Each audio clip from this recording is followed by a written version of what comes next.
So I was taking the train back from a day out shopping, and I saw a woman with a little tiny baby.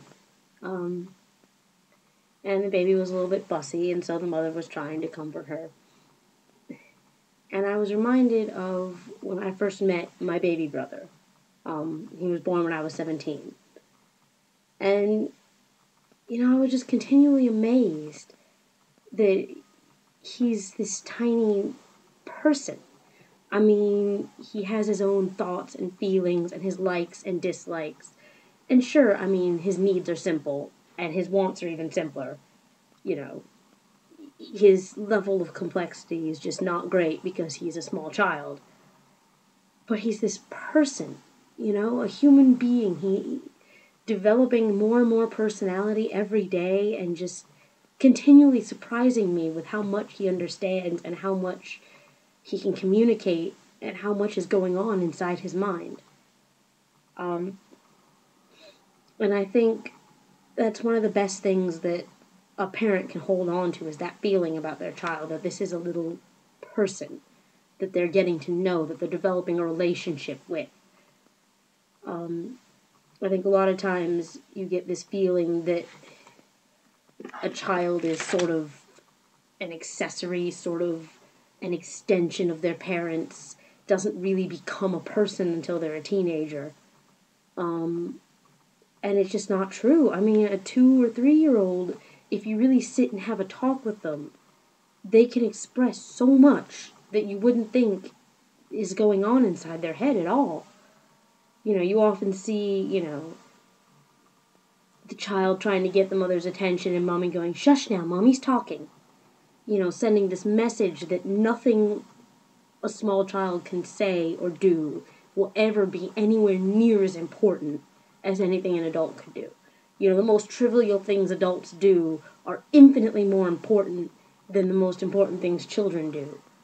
Um, I got that feeling a lot when I was a child that I was trying to speak with an adult and they just refused to realize or comprehend that what I was saying, even when I was, 12, 13, somewhere in there, that what I was saying was actually important and mature.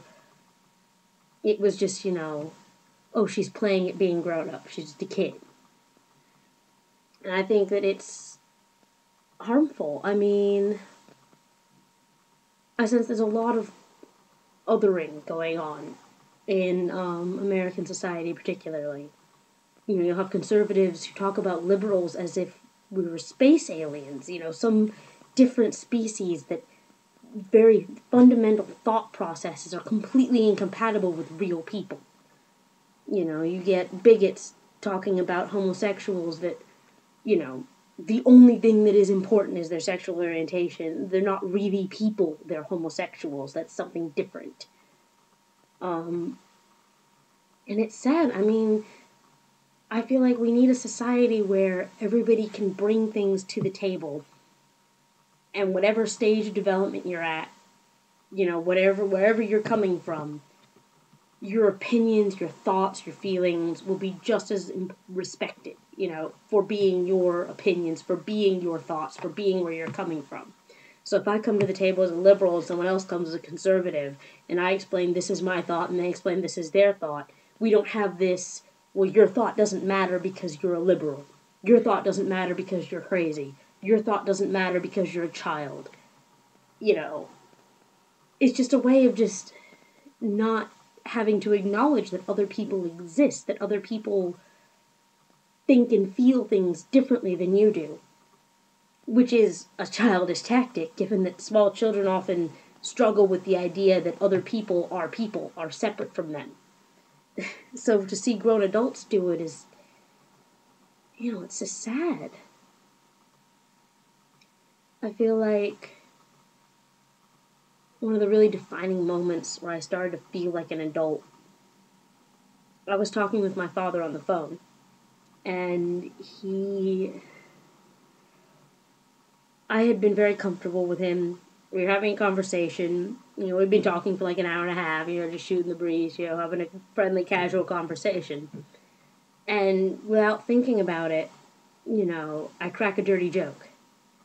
And instantly I'm horrified, and I'm thinking, oh God, he's gonna be gassed, he's gonna be horrified, he's gonna be so, just, he's going to think I'm such a pervert, he's going to just, and I just felt so elated when he cracks one back, and I feel like my father's always been good for that. Whatever I bring to the table, that's where he meets me, and so now that I'm an adult, and I have, an adult life, an adult sexual thoughts and feelings, I can talk about these things, and that's where he'll meet me, as an adult, as an equal, with equal respect, as much respect as he'd give, one of his basketball buddies. I'm not, I don't feel dismissed, which is really important for me, because a lot of the time, I think things and I feel things, and I think nobody will listen to that. Nobody wants to know about it. They'll just dismiss me as, being silly and playing at being a grown up. Like, nobody wants to hear about my thoughts and comments on the themes and interests in sexism in the latest book that I've been reading. Completely ignoring that there is a whole market of blogs out there that are deconstructing popular literature. I say, well, they're adults, they're dealing with it. For me, if I said it, then people would just dismiss me. People would be completely not interested. People would make fun of me.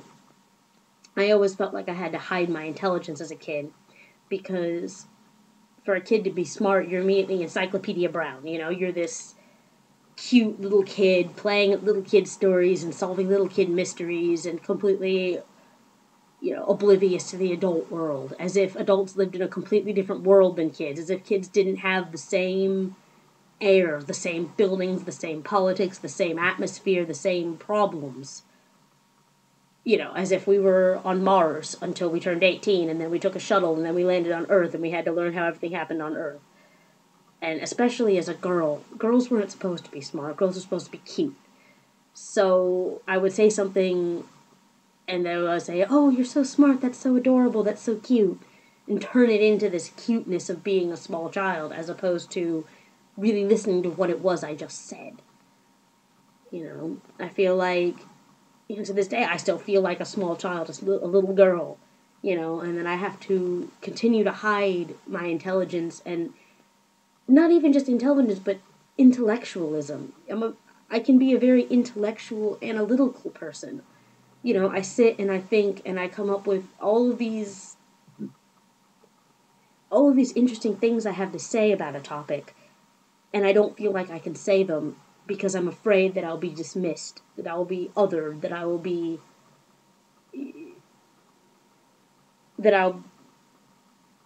my thoughts will be considered less important because of who I am. And that's a really sad thing in our society. So I thought, since my travel videos went over so well, I thought I'd start doing some video blogs, vlogs, whatever they're called. And I thought that would be a good topic to start with, just open the discussion, because, a lot of what I have to say, I don't think that, I don't say on Facebook, I don't say on Twitter, I don't say on YouTube. I don't feel like it would be received well. And more I'm coming to realize it probably would be.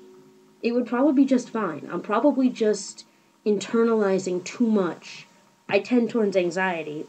I tend to take a few people's, isolated and bigoted opinions against me and internalize that and assume that all of humanity is like that. So I thought that would be a good first topic for a blog, is one of the hurdles that I have in creating, a blog. I've never really blogged. I often keep, if I ever keep an online journal, it'll be private.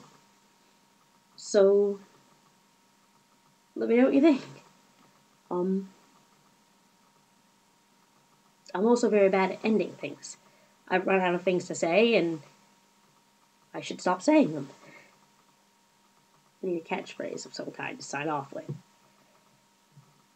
Anyway, comments are appreciated. Please don't flame me. I'm a very insecure person. Thanks.